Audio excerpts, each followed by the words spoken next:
Welcome back, everybody. My name is Danilo Capric, one of the co-founders here at the B2B Syndicate, and you are now watching the Level Up Your LinkedIn Training Part 3. Also, guys, before we move forward in this video, make sure you hit the like button and also subscribe to the channel. That way you get a heads up when we continue to put out more content like this. So if you guys watched the prior two videos, we talked about how to structure the top part of your LinkedIn, which encompassed the banner photo, the headline, and the external link. Then we talked about the middle section of your profile, which encompassed the feature section, the about section, and your work experience. But now we're going to talk about the bottom half of your LinkedIn profile, aka the rest of the stuff on the page. So buckle up, guys. There's a couple of sections here we're going to cover, starting with what I'll call the volunteering, education, and certification component. And then we'll cover what to do with the skills, recommendations, and also the languages and honors and awards section. With that said, let's get to it. All right, guys, disclaimer for this whole entire video. This video and these sections we're about to cover are gonna be most relevant to the job seekers, okay?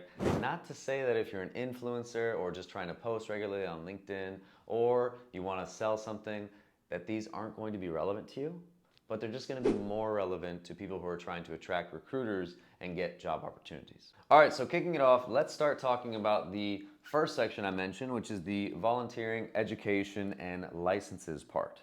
All right, guys, so let's start with the education section. Now, what I wanna say here is the level of importance you give this section is gonna depend on your career path or what you're trying to do on LinkedIn.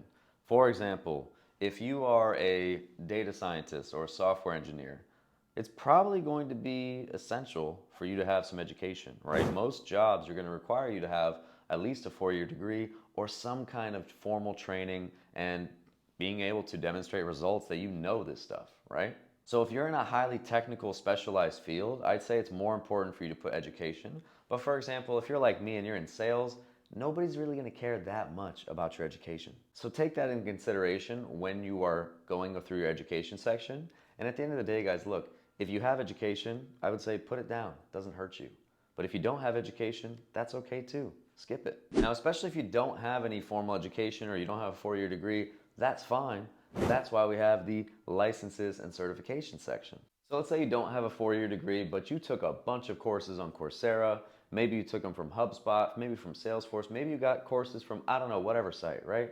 Whatever courses you have taken or any kind of formal training you've done, put these in the licenses and certification field. Why? Because eventually, even if your job or if your task on LinkedIn is to attract recruiters or if you want to cement your credibility in the space, people are going to ask, why should I trust you? Why should I trust you that you're a good candidate for this job? Why should I trust you that you are a leader in sales? Why should I trust you that you know XYZ? Because I've put in the hard work, and if you check my license and certification section, you will see that I've taken 5 years of additional learning throughout these courses, and that's how I know everything that I claim to know on my LinkedIn profile. So, the certification and license section is a great way to proactively rebuttal any refutes or questions that you might get from people that challenge your knowledge. Last but not least, the volunteering section. This part really, guys, is not that important unless your job really correlates to having relationships with maybe the organizations you volunteered at. Maybe your job is in a nonprofit. Maybe your job is in an industry where that stuff really is important. But for most people, this section is just going to be very simple. If you volunteered, put it down. Doesn't hurt you. If you haven't volunteered, skip it and move on. All right, guys, now for the skills section, what we want to do here is put the skills that either we know we have or the skills that we want to develop. And again, this is going to be most relevant for people that are looking for jobs and want to attract recruiters to their profile. So if you're not trying to do that, I would say these things are less relevant because you probably have other pieces of content or samples of your work that validate the fact that you are skilled in what you're claiming to be skilled in. The other thing to mention, especially if you're just getting started on LinkedIn, is when you have a job, if you've had jobs in the past, ask your colleagues, ask your clients, and ask your bosses to endorse you for a certain skill. That is the way you get your endorsements up, and it's just going to be one data point that a recruiter or a visitor of your profile can see to say, this guy knows what he's talking about, or this girl really knows what she's talking about. All right, guys, now this next part is super important. Now this part that I'm about to talk about is so important because think about it. Before you go to a restaurant, what do you look at? You look at Google reviews, don't you? You want to see what other people's experience has been going to this restaurant before you show up and spend your money. If you're about to book a hotel, you probably also look at reviews on Google to see what other guests have experienced. The bottom line is people want to know, what is it like to work with you? And that's why the recommendations section on LinkedIn is the most important part of this particular video. So look, the rule here, guys, is the same thing. Ask your colleagues, ask your clients, and ask your bosses of the past and present to give you a recommendation. So that way people can get a taste of what it's like to work with you. And at the end of the day, whether someone's trying to hire you for a potential job or evaluate if they should follow you on LinkedIn as an influencer or believe your credibility that you claim to have, having a client recommendation is the ultimate way to prove that you are who you are and that you can deliver on the things that you claim to be able to deliver on. The biggest mistake people make with recommendations is they don't ask for them. And look, guys, the worst that can happen is someone says no. I've made it a really good habit now. I think I'm at 19 recommendations. And all I do is once we've hit at least 6 months of working together, preferably a year, but if it's even 6 months, and we've delivered some kind of very positive outcome or had some kind of other positive ROI in the relationship, I'm going to ask for a recommendation.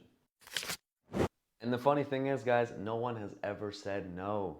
So don't forget it. Ask for recommendations. Don't be scared. All right, guys, last 2 parts for this video. We're going to talk about the honors and awards section as well as the languages section.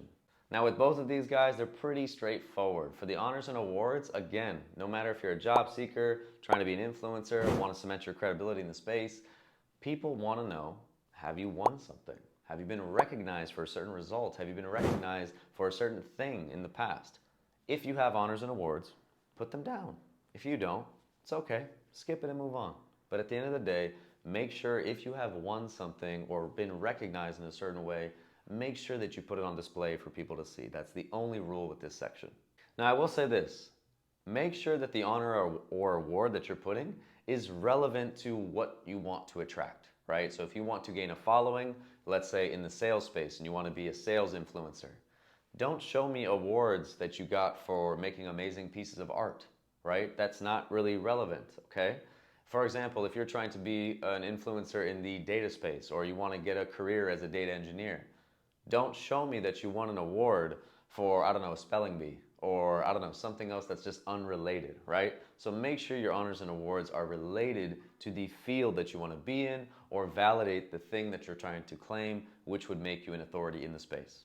Last but not least, the languages section. Guys, this is only really important if your career is in languages. Maybe you're a translator, maybe you're a teacher, maybe you're a linguist, maybe you sell courses that help people learn other languages. In that case, yes, very important. But again, similar to the honors and awards section, put the languages that you know. If you don't know any other languages, just put English, that's fine. So just write what you know, keep it moving. All right, guys, so there you have it. That is part 3 of the Level Up Your LinkedIn training series brought to you by the B2B Syndicate. I hope you guys have gotten some value out of this, and hopefully now you know how to properly structure your LinkedIn profile from the very tippity top to the very bottom. Thank you guys so much for watching. If you got value from this, go ahead and hit the like button, but also don't forget to subscribe to our channel and also subscribe to our weekly newsletter if you want to learn actionable tips on how to up-level your sales, communication, or psychology skills. All right? With that said, guys, hope you enjoyed, and we'll catch you in the next video. Take it easy now.